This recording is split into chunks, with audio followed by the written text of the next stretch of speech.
Hello and welcome to the 23rd episode of Tailoring in Conversation. In this series, I'll be talking to tailors, cloth merchants, business owners, and other industry participants from all around the globe to gain a better insight into their worlds. My guest for today is James Sleater, the proud owner of Cadden Dandy. Along with his business partner Ian Myers, James created Cadden Dandy back in 2008, and boy have they been growing ever since. In our conversation today, we're going to be talking about James's background, the story of Cadden Dandy, and some challenges on Savile Row. Let's get started. James, thank you so much for making the time. I've been looking forward to have this conversation. Many people told me that I should have this conversation, so here we are. Thank you. Thanks for having me. I'm delighted that someone wants to hear what I've got to say. Yeah, sure, man. So you are, as you told, you're in this new premise. You guys have some exciting things going on. What are the things that in the short term you have planned for this new premise, just to begin the conversation with? Well, so we've got, as you know, hopefully most people know that we've got our main sort of bespoke shop at number 13 Savile Row, and that's going to remain our sort of bespoke home. But we've also taken on new premises, number 7 and 8 Savile Row. And that's going to be our ready-to-wear shop. And I'd always said I wasn't going to do any ready-to-wear because I thought it was just a slight sort of bastardization of our sort of bespoke business. But actually, COVID being COVID and the way our sort of business is sort of set up, it just makes 100% sense. And the doors haven't been open for very long, and they're only sort of tentatively open. We haven't done an official opening, an official launch, or anything like that. But actually, what we're seeing, the type of person that's coming in to buy the ready-to-wear is really a very different customer to our sort of bespoke sort of side of things. So it's brilliant from our perspective. Obviously, we're seeing a wider demographic of customer, or a type of customer, let's say. But it also means that there's a wider. The same applies to the street. There's more people coming to the street that wouldn't traditionally come here. So it's I think it's a really, really exciting time. Right. Okay. I always ask this question, whoever I get on. Who was James at 10 years old? Well, I was sent away at school at an impossibly early age, at 6. Right. So I lived away from home at a very young age, which I couldn't do to my children. But the world's moved on. There's a different place. But I having said that, I absolutely loved it, and I was never ever homesick at all. And we were presented with so many different opportunities, and the ability to have midnight feasts and pillow fights with your best mates every night was super cool. But as a 10-year-old, I think that's just when I was sort of becoming to come out of my shyness. I think I grew up until that point a pretty shy child. And I remember one day the deputy headmaster came to grab me and he said, "You're reading in church today." And I was crap my pants and thought, fuck, I can't do this. And I hid. And then the next day he grabbed me and goes, "You're going to read in church today." And he did it, and literally until he broke me, until I broke my shyness. And so that I think that the 10 is where you're really beginning to find your sort of character of who you are. And I was very lucky that it was, being based at school 7 days a week, basically. You had so many eyes watching you and really seeing you develop. Because if you're at school from 9 till 4 or 9 to 3, your teachers see you for that period, and then your parents see you for the flip of that. But I had so many eyes on us, and it was a really sort of pastoral care ethos at the school. And I absolutely loved it. Right. Do you think that you found many good coaches in that time? People around you that kind of like gave you insights and advices, as a kid that you always took with you up until now? Well, I think what it really does is allow you to explore what interests you. Because it was a school in the middle of the countryside, so it meant that if you wanted to ride a horse, you could ride a horse. If you wanted to go sailing, you could go sailing. If you wanted to be artistic, you could be artistic. If you wanted to learn fencing, archery, cricket, tennis, hockey, every opportunity was there. So it meant that you weren't just at a school that was good at rugby and you had to fit in within that mold. You could mold your own person. So it was fantastic. And what would you say you were most interested in that time period? Probably the more sort of I love sailing. I love the horse riding. Obviously, the main sports of cricket, rugby, and hockey were pretty wicked. But again, just I remember being snowed in. We were meant to go home one weekend, and we were snowed in, and it was a house on the top of a hill. The school was a big, grand house on top of a hill. Snowed in, no one could get up. So we just had the most amazing snowball fights all weekend. And, it was just wicked. It was just, great fun. Sounds like a childhood with a lot of good memories. That's great. How it sounds like. Right. Okay, moving forward, I know you from Savile Row and Cat and the Dandy, but I've also heard that you guys weren't in the tailoring business. You guys were in a different career. Could you give a bit of an explanation of what you were doing before you started CAD, and then how the whole journey went towards CAD and towards Savile Row? Yeah, for sure. So, I mean, I'll take it back maybe even earlier than that. When you do your GCSEs and then you sign up to do your A-levels, at the age of 16, you have to give some thought about what it is you want to do. And unless you're hell-bent on being a doctor or a lawyer, most people, or maybe I'm pretending it's most people, don't actually really know what they want to do, right? So I just sort of ticked the A-levels I liked, thought, I'll be okay at geography. I can smash that, and classics, I can smash that, and blah, blah, blah. And ended up getting okay A-level results, perfectly, fantastic. And then thought, well, what on earth do I want to do at university? I don't really know what I want to do. Probably go into the art world. So I did history of art and classics, a joint course. And then I thought, well, actually, I don't really want to go in the art world because it's shockingly poorly paid. Unless you are a very lofty position to own. When you say art world, do you mean as work as an artist or like galleries and stuff? No, an art dealer. Right. I have no ability with my hand to draw anything, so I definitely know that route in the art world was definitely not one that was afforded to me. And so I thought, well, I'll go and do history of art and classics, and I'll go into the art world. And then after a couple of years at university, I thought, I'm not sure I want to do this. Didn't know what I wanted to do. So I thought, well, I'm pretty good at maths. I'm pretty good on the phone. I'll go and work in the city.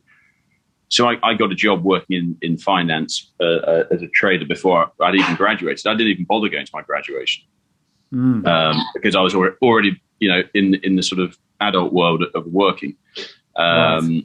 And I did that for about 10 years, and all the way along, I remember having conversations, just thinking, this is just not creative. It's just, I'm not doing anything. I'm just moving numbers from him to her, and big numbers of which I'm getting a very small percentage. Right. Quite widely with someone else's money, but and it was great fun, having someone else's credit card and flying around the world to meet with people and have great parties. And I'm not quite Wolf of Wall Street big, but but we had some pretty good times. But nothing creative at all. And I remember always going to have suits made with all my friends, and just sort of sat there every day thinking, well, why don't I just do this? Why is it that you can buy a suit on Savile Row, or how is it that you buy a suit on Savile Row for the price that it costs, knowing the root costs of the ingredients that go into it? Right. And just thinking, and just looking at the businesses and having things made over the years, just not really comprehending how that can happen. And I sort of came to the conclusion pretty early on that actually it was that I guess if you've been in business for 200 years, you can charge a very hefty price tag because the heritage warrants that. But what happens if you don't fit into that sort of type of customer that you can't afford your £5,000 suit, your £8,500 dinner suit? But I know the raw ingredients of this, so how can I get it to people at a cheaper price without it being just pure arbitrage? So arbitrage meaning like you can just go and buy a cheap shit suit in Thailand and sell it to someone here without adding any value. And how old were you at this time? I would have been, it's a good question, Krantz, how old am I now? I would have been 28, 29. 28, 20, okay. That's, yeah. And so I was always traveling a lot every week, flying mainly to Scandinavia, where most of my sort of customer clients were. So I spent a lot of time spent solo, just thinking, well, do I really want to be getting on another flight on a winter's evening on a Sunday night to Helsinki?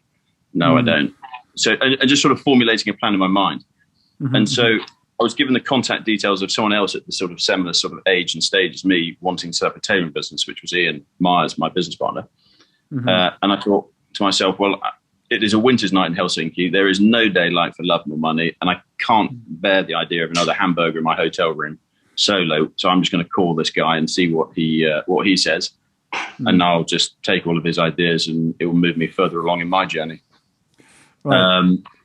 And so I made the phone call. Then we agreed to meet up in London. And actually, after sort of 4 or 5 meetings, we were like, well, actually, you know what? We have very different skill sets, but a skill set that actually is incredibly complementary. And so we founded the business in sort of 2007, I suppose, but officially launched in 2008 after sort of refining our processes, really honing down on what we wanted to do, having obviously a website built and all that sort of stuff takes time, and there's no point rushing these things.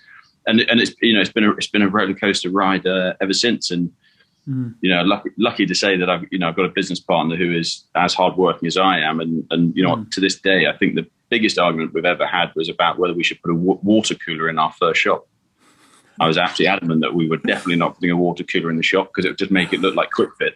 And he was absolutely adamant that it would just be great because people could help themselves to water. And genuinely, that is about the biggest argument I think we've ever had. Right. Okay, I have a very curious question. You said something that is very interesting, and I think it's very honest as well, and it's quite humorous as well. So you said, I'm going to call this guy up, I'm going to just steal his ideas, and I'm just going to carry on. Now, what exactly happened between the communication and the relation that you guys built over those 5 or 6 meetings that you thought, actually I should team up with this guy instead of just like, taking some ideas and doing whatever it is that I'm going to do? But I think for anybody in business that I think everyone underestimates actually just how much there is to do. I mean, it is literally endless. My first work call this morning was at just before 7 a.m. My last work call last night was around, just before midnight. Right. And it's people based in, different locations. It was a phone call from LA last thing last night, and a call from Asia this morning. So it just never stops. There's always something to do. There's I guess that even from a tailoring perspective, you'll never meet a tailor that says he's learned everything. And it's the same in business. We've never achieved everything that we need to do. Aside from the fact that if you get a wider angle lens on this iPhone, you'd be able to see the sort of chaos that is slightly behind me. You can see just here, part built walls that need to go up. So that there's always something to be done. And I think that's what a good business partner enables you to do, is the fact that you can have supreme confidence if you've got a good business partner, in the sense that you will both work with the same ethic, the same resolve on different projects that then meet in the middle. Right. And that's exactly what we managed to sort of afford. And the beauty of the relationship for the two of us is the fact that we both actually like doing those different things. Ian's got a more sort of analytical mind than I do. So he loves to run the sort of the production side of the business, the IT side of the business, the Excel formulation spreadsheets that everyone needs to get a grip with if they really want to conquer finances and everything else. And I did all that, and I just can't. I just hands up. This not for me. Not for me anymore. I'd much prefer to be on the sort of creative side of things. It's the exact reason I left my previous game. So it's we're very lucky to sort of have a great sort of working relationship that we both just thrive and strive. And it was just talking to each other and actually being relatively open. And he told me a lot of his ideas. And I've said to him, very categorically, that's a great idea. Maybe I'm going to think about that. And then I'd give him a little tidbit. And then in the end, we both gave each other so many different tidbits that we basically just gave each other the business. Right. So it just. Yeah, please continue. Yeah, so it just made sort of total sense to to do it together. And how much? What would you say were the skills and the perspectives that you developed before you started working with Ian? That if you didn't have them, or if you hadn't developed them, it would be impossible for you to start this journey. Because you guys have done something pretty big. You haven't just like set up a workshop. You guys are like international businessmen. Yeah. And I think the real thing that we wanted to do is to sort of just go into something and try and change, just try and change how things are done, not sort of lose the sort of integrity of anything, but just to sort of try and change it, because at one point this street was about change, and at one point the old guard were the change, and I think there's sort of too much romanticizing about the past when it comes to Savile Row, and not enough forward thinking about its future. Because if we only look that way, there isn't this way. And so that's always our resolve is, how can we make this, how can we improve it? How can we continually work together as a team just to be better and better and better and better and to grow things, because, Ian and I don't want to be the next suit supplier. That's not what we want to do.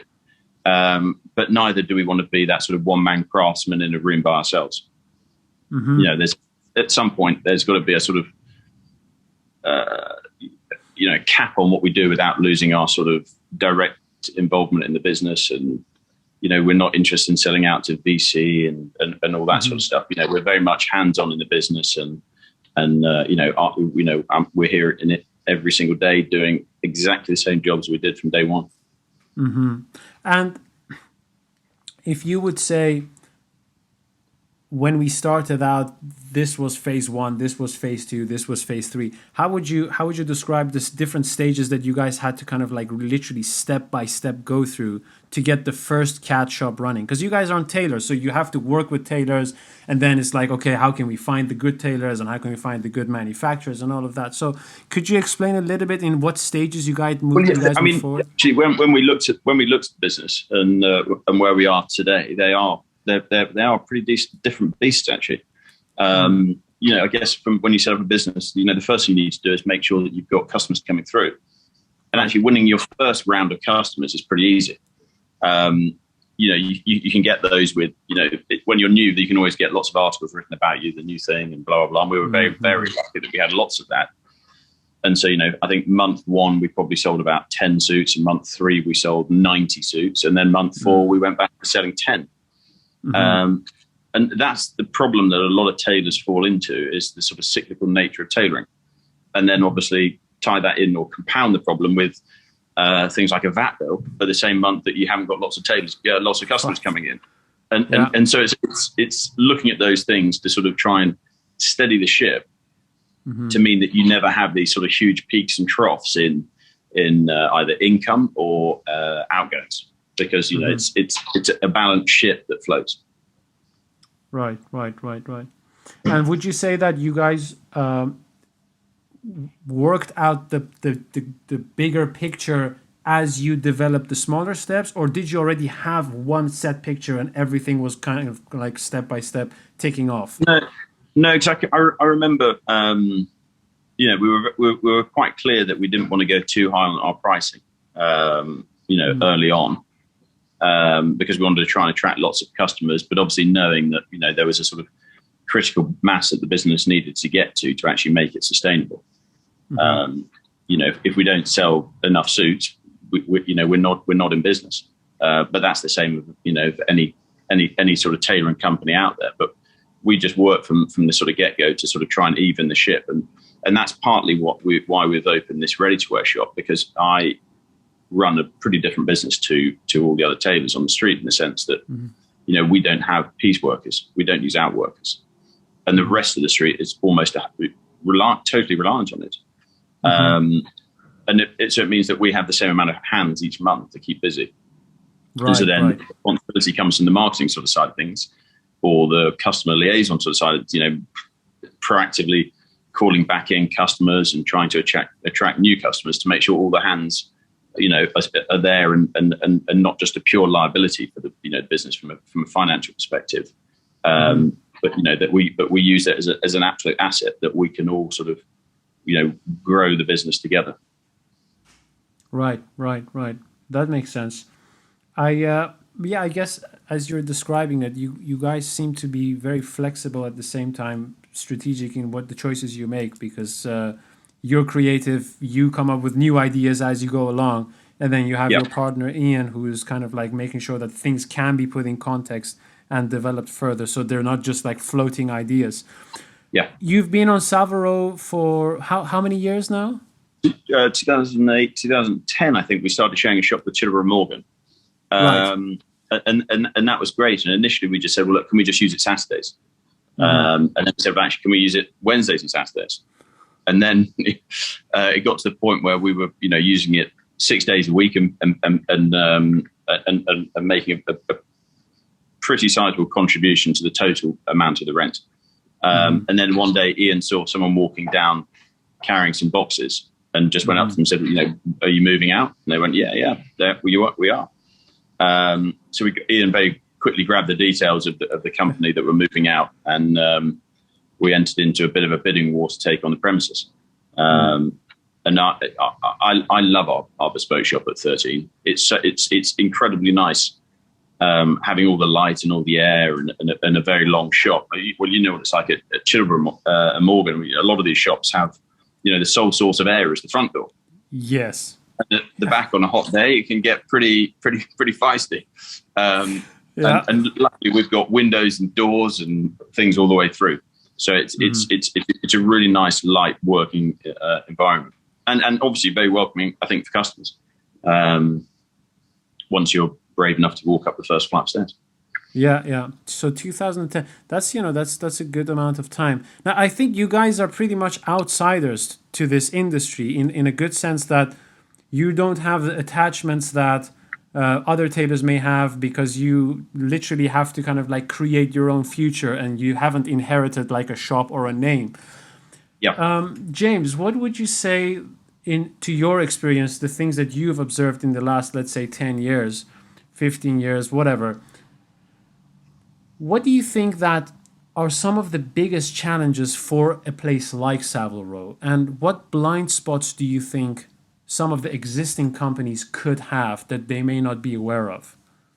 I think some of it can actually be said of any sort of craft industry, in the sense that we're very reliant on learning our craft and the purity of it. And the moment you harness any form of technology, that you're sort of belittling the craft. And it's a statement that I totally disagree with. Right. Case in point, I should actually look up the figures and tell you, but I think roughly to date we've made 65,000 bespoke suits, roughly. Right. And these are bespoke suits, not like bespoke. Right. Bespoke. That's not including our ready to wear, or we used to do made to measure, blah blah blah. But you imagine how much space 65,000 suit patterns take up. It's an aircraft, an aircraft hangar, because we used to pay for it to store it. Yeah. It would take, we had, 10 customers called John Smith. So not only did you have to put John Smith in a warehouse the size of an aircraft hangar, you had to find the right one. Yeah. So now we make the pattern, whether we make it whichever way, on a digitized Gerber system, or we make it the pattern by hand. We scan the pattern, and we store all our files and all our patterns digitally. Right. Apart from some of the sort of very sort of sentimental ones, like mine, or I'm joking. Actually, mine is digitally stored. But it means that we have access to it anywhere, because we are global, and we have premises in 4 different countries. It means that if we have a question on one of our New York guys has a question on a suit, we can look at the suit pattern in New York and the suit pattern in London in real time and agree what changes or what things we need to do to it. Rather than sending a paper pattern or trying to use a Zoom call or a Skype call to show a run or whatever it might be. So, that's not bastardizing the bespoke trade at all. It's adding to it. We can look in 4 different locations and get 4 different opinions of our sort of head tailors in each location of what we should do, and update it in real time so everyone agrees to it. So there's so many ways that an industry can use technology, or progression, let's call it, without the sort of bastardization. And I think that our industry is sort of too hell-bent on not thinking forward and just saying, look, we always do it like this because it's better, because we've always done it like this. and not questioning how to make things better. Right. And that is slightly my thing about, if you're trying to make a scalable business using outworkers, every single one of them is making to a different standard. Yeah. Every single one is making a different looking suit. So if you make me a suit, coat maker A makes me a suit, then coat maker B makes me a suit, I might find that my iPhone doesn't fit in one of them. And for me, that just is sort of slightly mind blowing. So, we make all of our patterns, linings and everything, all standard, set size. And every single person in the company has to make to a set standard. And it's a standardization that is probably the hardest thing for the other tailors to achieve. And it's the very reason why they haven't been able to make a business. Well, maybe there's an element that they don't want to become any bigger. But it's the biggest barrier to a tailor becoming a more scalable business. Yes, it's funny you say that, because first of all, I totally agree with that. I think that modernization of a lot of things that are already there, but they just take a lot of space and are taking a lot of time to just go through, it's just a no-brainer. I don't know exactly where the resistance or the temptation to resist comes from. It could be just flat out not wanting to put out the work, because it does take some effort. You have to learn new things and you have to figure out, create something, some infrastructure for that. But I've been thinking about this, and I'd like to know your opinion. So there is a clientele that says, look, I like tailoring, bespoke tailoring, for the romance of it, right? I like to go there, have the experience. I like to see my handmade pattern and all of that.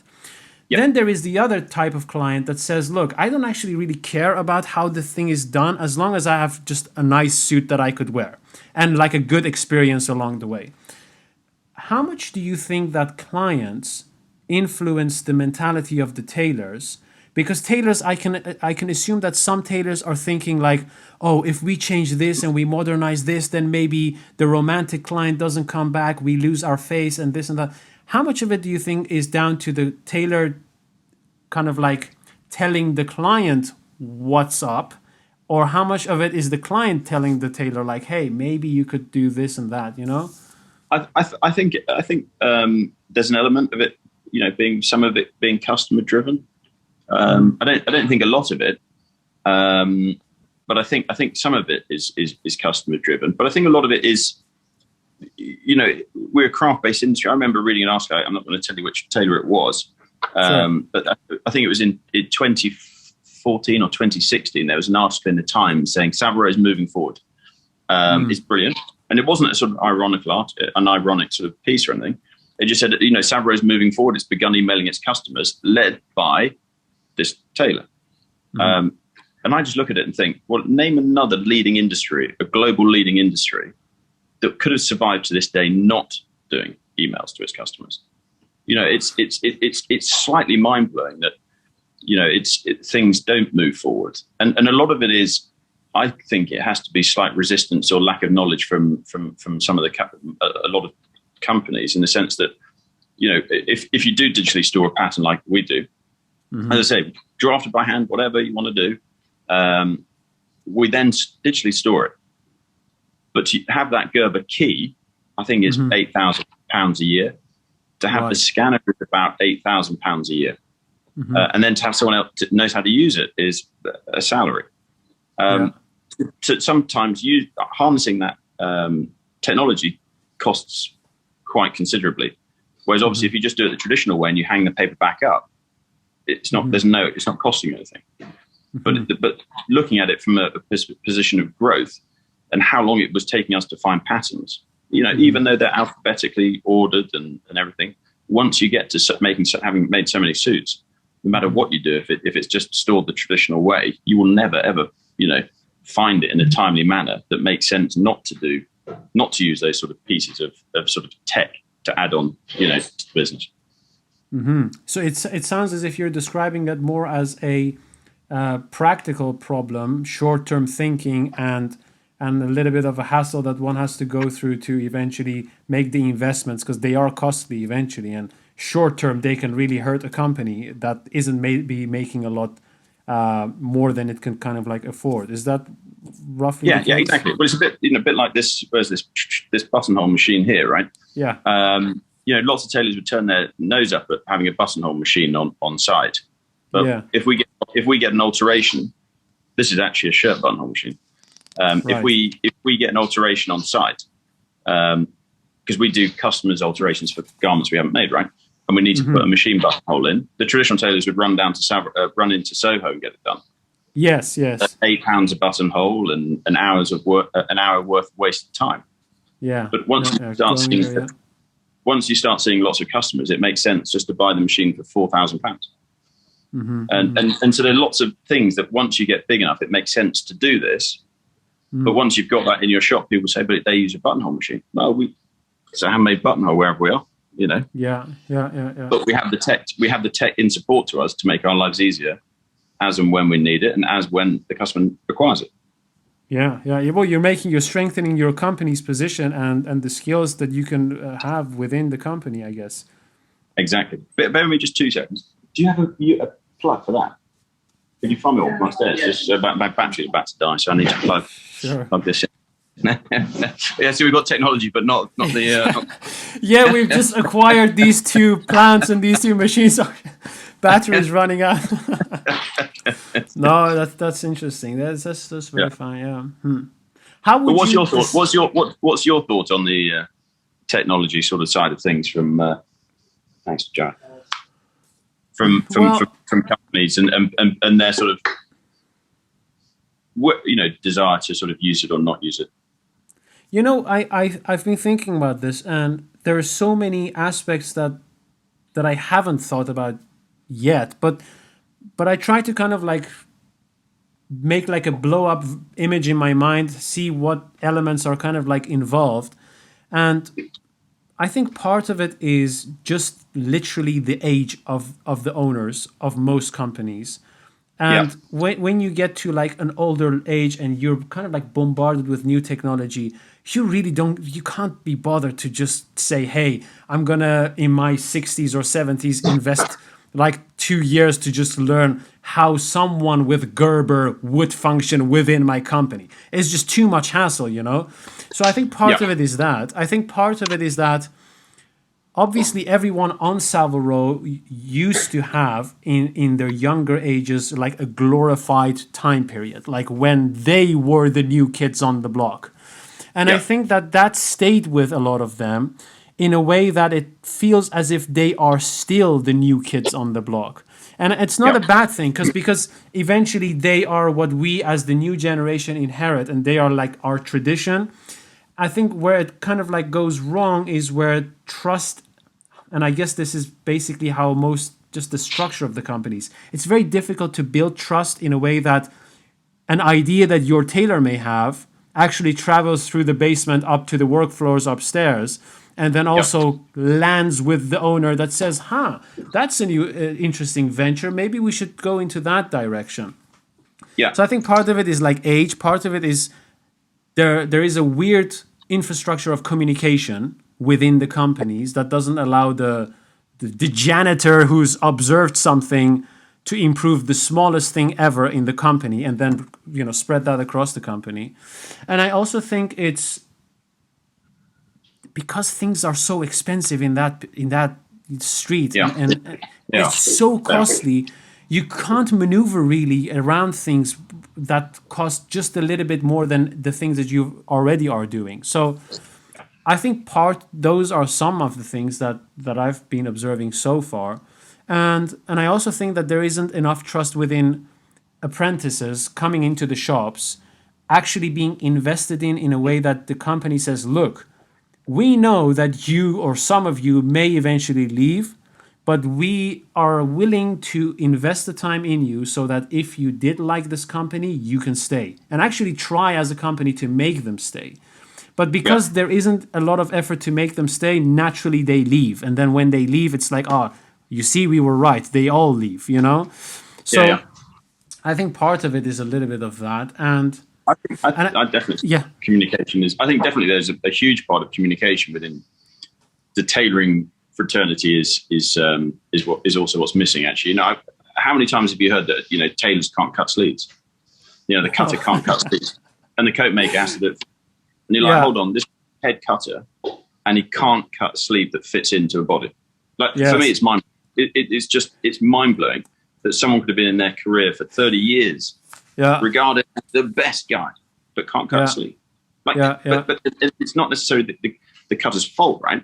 It's just the fact that by the time the garment goes to the coat maker, the coat maker, who is probably, as I say, could be an outworker, could be based in a house, whatever, but there isn't that communication. And that's the story that we're always told, that the cutter works so closely with the coat maker to make the perfect thing. But the coat maker doesn't dare tell the cutter he's done it wrong. Yeah, true. And the coat maker does it. Yeah, if anything, what happens is that the coat maker fixes the cutter's fault, and the cutter thinks he's like really good at his job. Exactly. But because we don't use any outworkers, right? Every single person has to make a piece of work that's going to go around our workshop, around the floor. You have a feedback system.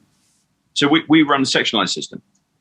So obviously we have individual coat makers, but then most of our stuff is we make on the sectionalized system. So one team will make collars, one team will make the sleeves, one team will make the capting and the padding and the collars and all that sort of stuff.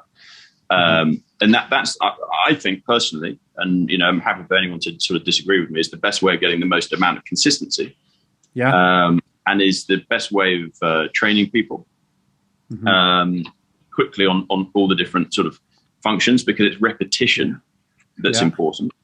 And it's an easier way, I suppose, also of growing a workshop up. Yeah, totally agree, man. You allow mastery to happen a lot quicker. You allow a good feedback loop to occur. You create a sort of like a blueprint of how the company is supposed to function, so that if something goes wrong, you know exactly where to locate it and kind of like fix it there. Exactly.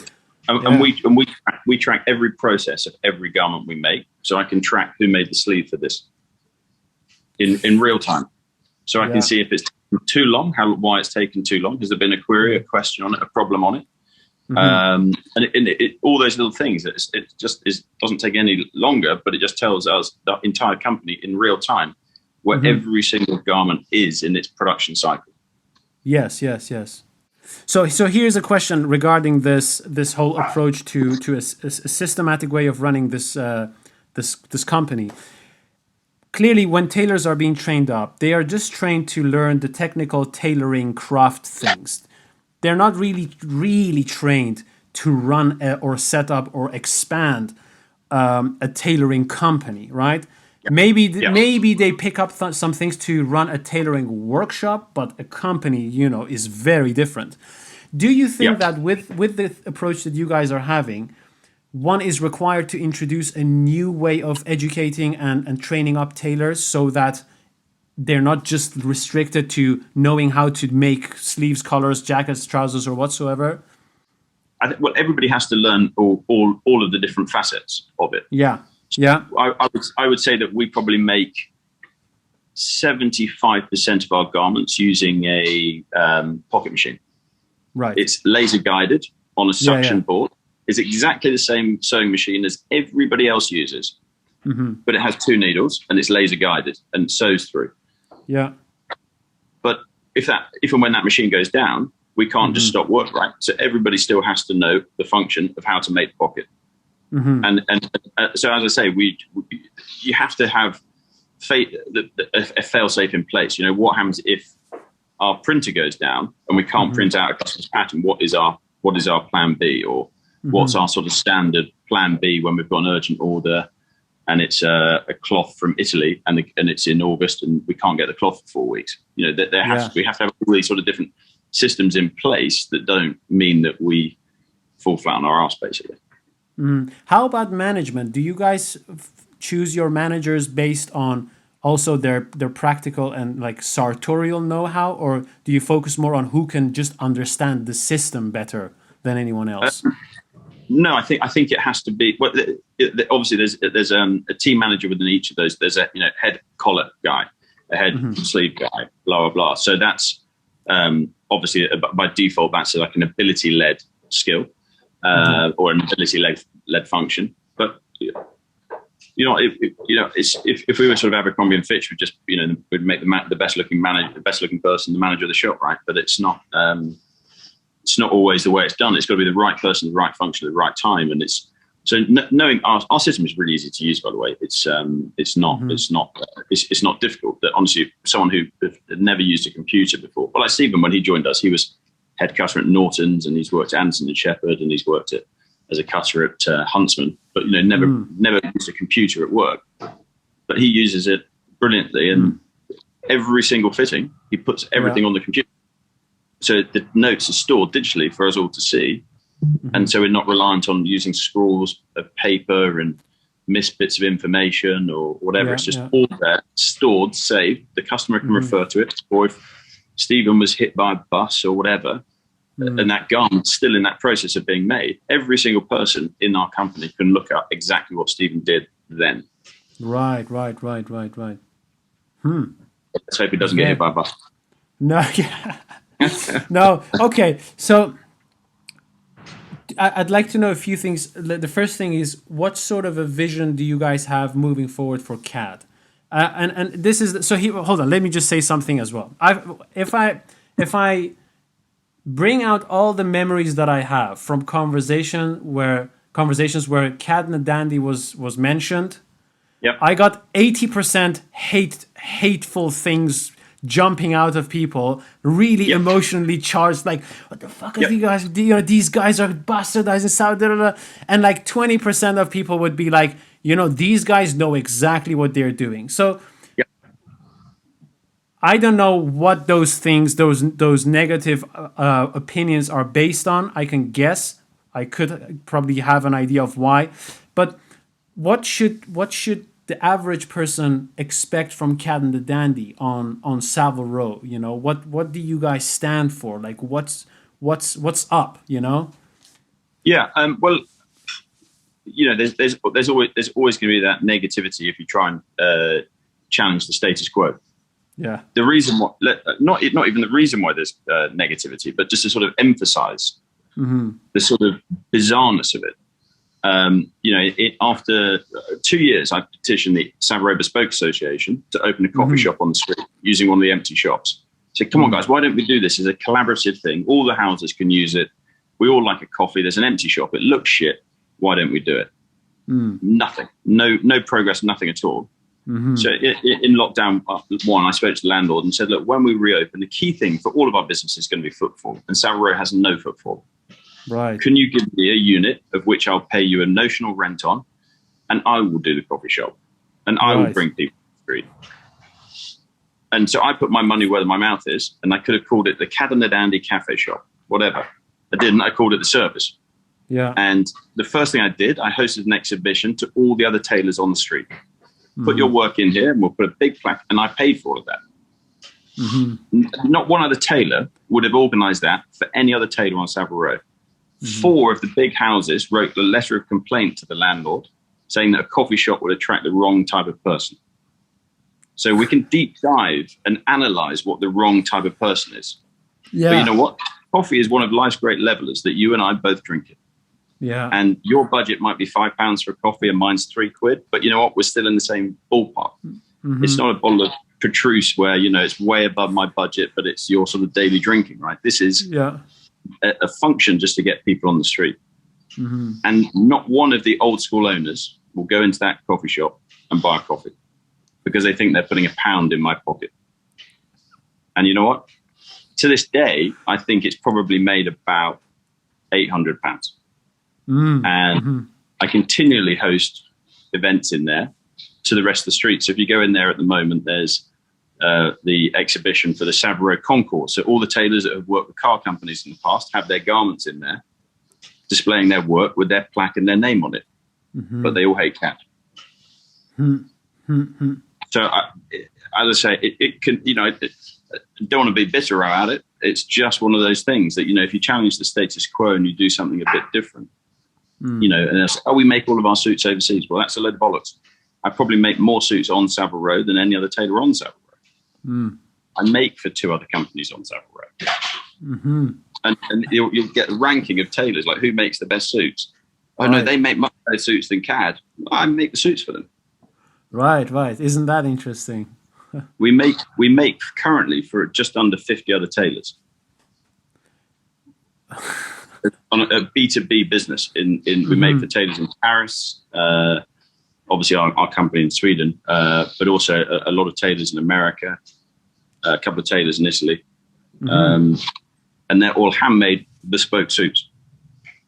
Yeah, yeah, yeah. And so there's always going to be that sort of negativity, and obviously that's something I'd like to change. But it's you can't control other people's behaviour, and all the young guys from Savile Row, all the other tailors from every other shop go in there and have a coffee and say, look, James, this is great. This is bringing people onto the streets, and it really has, by the way. Yeah, it really has brought type of people onto the street, not the wrong type of people, the right type of people. All people coming onto the street, surely the right type of people. But where we go as a business, I don't. As I say at the beginning, it's not. We don't want to be a suit supplier. We just want to have a business that's, a steady growing ship where we can constantly, improve things and not stay stuck in the past and constantly move and progress and make things better. I never ever would like to stagnate. As I say, I've got two settings. I'm inherently a lazy individual, right? The moment I'm not busy doing something, I just want to lie down. So I never allow myself to lie down. Yeah. Just always have to be on the go, always thinking of things that that we can be doing that's better. Yeah, and I guess that what you've done with the service is you've recognized a need for some sort of a community center, basically, where everyone can share their stories, have a great time together if they're off for lunch or just to see their clients or whatsoever. And you've kind of like acted towards that and made it happen. A coffee shop, I don't think it only attracts the right people. It actually allows other shops to attract other shops. I think what you've done, I know you guys are competitive and you guys are kind of like aggressively growing, which is absolutely fine for a business. If anything, a successful business has to do that. But I also recognize in the story that you say is that you also know that for you guys to succeed, you have to make sure that the community can kind of like prosper as well. And there's no point in you guys having... No tailor is bigger than Savile Row, right? And before COVID, there were 14 empty shops on Savile Row, and now there aren't. But the problem the landlord had, and the problem that tailors had, no tailors could really afford to fill the empty units. And you were having elected choices like Tom Sweeney not wanting to be on Savile Row, Cifanelli not wanting to be on Savile Row. Well, they're two of the best tailors in the world, right? And if they're making an elected decision not to be on Savile Row, there is almost therefore an inherent problem about Savile Row. Yes. The other empty shops, a lot of them have, they won't actively rent them out on the other, what's called the bad side of the street, let's call it. They won't rent those out to tailors. They want to rent them out to, to other retail, rather than crafts-based retail. But the problem is they'll always be empty until there is footfall on the street, because why would you take a shop on Savile Row when you could take one on Jermyn Street? Yeah. Footfall's 5 times the amount. So the landlord also has that inherent problem that to attract new, interesting companies in. The rest of Savile Row is saying, well, we need another shoe company. We need a watch company. But if you just think of the process of logic, why would you put a non-tailoring shop on Savile Row if there isn't footfall? If anything, that's bastardizing Savile Row. Yeah. Empty shops are ruining Savile Row, or were ruining Savile Row. And I still think the best shops and best streets are in London are the ones of slight mixed retail. Savile Row can be protected, but have a great restaurant like Scott's is on Mount Street. And it's that's what the street needs to attract sort of people, a reason to come here other than an appointment to see your tailor, just to browse, just to walk down and say, I'm just going to quickly nip into the Anderson and Shepherd haberdashery and see what they've got going on today, or nip into Drake's and then they go, I'm going to get a bespoke one made. I'm nipping and see what Richard Anderson is doing, and that's the way the sort of this community has to work, right? We are a street in essence of competitors, but there's an element of that we have to work together to survive. Yeah. And I guess on the one hand, you can say, well, if there's a coffee shop on the street, it's taking up the space of a tailor. But I can assure it's not, because the rent on that place is monstrously big. The premise is monstrously big. I'm not sure that there's a tailor out there that would be able to fill it. Is the coffee shop there to stay, you would say? No, I've agreed with the landlord a year's extension. Fundamentally, I don't want to be a coffee shop owner, really, right? Fine. This is not my. I'm not trying to make the service Starbucks. I'm just trying to make it fulfill a function.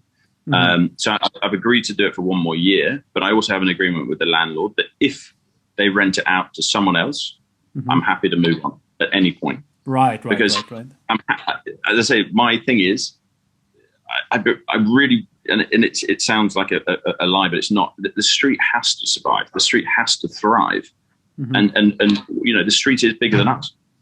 And I prefer to see more people on the street, happier people on the street, doing lots of different cool things, than a street of sort of tumbleweed. Yeah, and that's where the street was. Right? That's really where the street was. Yeah, I fully agree, man. All right, let's do the speed round and then wrap it up. I've got a few words. I'd like to know the first thing that pops up your mind. So, okay. all-time hero. All-time hero. Oh, yeah. Rams. That's a really tough one. All-time hero. Winston Churchill. Very Savile Row. Yeah. Systems. System. Yeah, systems. Brilliant element to business. Brilliant element of business. Art. Necessity. Bespoke tailoring. Beautiful. Luxury. Equally beautiful. How would you define business? Has to be one that you enjoy. And how would you define quality? The best in its field. SRBA. Savile Row Bespoke Association. Yeah. Virtual. The reason the street might die. Ooh, okay, right. Very, very, very, very interesting. Golden Shears. Should be more. Tailoring schools. Brilliant. Made to measure. Has its place. Apprenticeships. Necessity. Competition. Fantastic. Vision. Vital. Key and vital. Heritage. Double-edged sword. Savile Row. World leading. Last but not least, James Sleater. Just trying to play my part. Right. Man, this is incredible. I love this conversation. It was one of the conversations I've been willing to have for a very long time, and I felt like there was some good dynamics going, man. Thank you very much. No, and I really appreciate it. And can I just justify my comment on the SRB? Sure, please do. The essence of it is a great thing. As I said, the street needs to work together and sort of collaborate. The problem is if you have a body that doesn't do all the assets of what it needs to do, it's a bit like the Emperor's New Clothes. You think you're protected because you've got a body. But if one that doesn't sort of promote also doesn't protect, and one that only protects doesn't promote, and they're the sort of two assets of what this street really needs, is a sort of dynamic association that ticks both boxes and is progressive, and not just a sort of slight sort of vanity project for something. It has to materially make a change, because the way I look at it, right, Savile Row is not in a better place than it was 20 years ago, or 30 years ago, or 40 or 100 years ago. So if we're on a downward trajectory, now is the time to address it, because there's only so far until you hit the bottom. And it needs all of us to have our heads knocked together and work together and promote each other and help each other. That we don't have any dinner suits left in our ready to wear. Well, we send them to Richard Anderson because he's got a small selection of ready to wear, and so does Huntsman, and that's the essence of business. At some point, Huntsman's going to be too expensive for that customer, and they send them to us. And we're a small little community, and we should rise above the sort of pettiness of competition. We still need to be competitors, but we need to look at each other and say, well, you just trumped me. Mark Henderson stopped Ian and I in the street, who used to run Geeves and Hawkes, and we'd been in business for like 6 months. And he said, right. We didn't know who he was, by the way. So I run Geeves and Hawkes, and our aim is to beat your website this year. And we'd been in business for 6 months, and we pinched ourselves like, that's just weird. Like, we're already getting people saying they want to beat us. Like, this is great. We must have done something right. And then I remember looking at Geeves and Hawkes' website about 4 years ago, and I said to Ian, they've done it. They've actually beaten our website. And we went back to the board and redid ours. And that's the element of competition that is so great and is so healthy. Yes. And it is brilliant. And they're obviously in a difficult place at number one at the moment. And if they are to go, that's dreadful. And it's, we need all these businesses to survive and thrive. And help talk about each other, promote each other, and long may this streak continue. Well, I'd like to ask one more question in regards to what you just said. So here's a practical, let's say, scenario. Suppose, James, that tomorrow you had a magic wand and you could make any change to Savile Row or Savile Row Bespoke Association or the community of tailors in London. What would be the first 3 things that you would change, let's say? I would put a big restaurant on here, probably in the old Kilgore shop. I would probably ask every single member of the street, to attend a sort of marketing course. Right. And probably a VM course. Because I think it's about, it's about promotion. And I think the tailors within industries can always find apprentices, and there are always people coming in and handing in CVs, as you know, right? So I think that pipeline is probably pretty good. But it's about everyone selling their wares, and I want everyone's window display to be better than ours, so that I try harder to beat it. Right. And that's how competition works, and it's not unhealthy, and it is brilliantly healthy, because if we're always trying to make things better, we need a reason to make it better. Yeah. So I would get all the guys to sort of go on a marketing course, VM course. And so they're my 3 things: restaurant, VM, marketing. Thank you, James. Thank you. Pleasure, mate. Pleasure. And that was James. I hope you all enjoyed the conversation. What did you think about the things we discussed? Please share your thoughts in the comment section, as I would like to know what you think. If you'd like to see more from Cad and the Dandy, check out the links in the description of this video. And if you like our content and you'd like to support us, then please subscribe to our channel. Until the next time, bye-bye.